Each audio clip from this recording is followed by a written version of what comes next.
Hi, this is Chris from Total Parts Plus, and today we have a 2017 Hyundai Santa Fe Elite, stock reference number 5763. The shape runs from the 6th month 2015 through to the 2nd month 2018. It has a D4HB 2.2 litre 4-cylinder turbo diesel engine backed by an automatic all-drive transmission.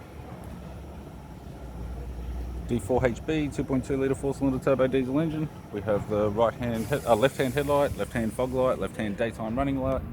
Left guard has no damage, left power door mirror, left front 18-inch factory alloy mag with a good tyre, both left-hand doors appear to have no damage. Left rear 18-inch factory alloy mag with a good tyre, we have the left-hand tail light, left tailgate garnish, tidy rear bumper cover, aftermarket tow bar with all bolts, brackets and loom, right-hand tailgate garnish, right-hand tail light, right rear 18-inch factory alloy mag with a good tyre, right rear door has one small dent, and a right power door mirror.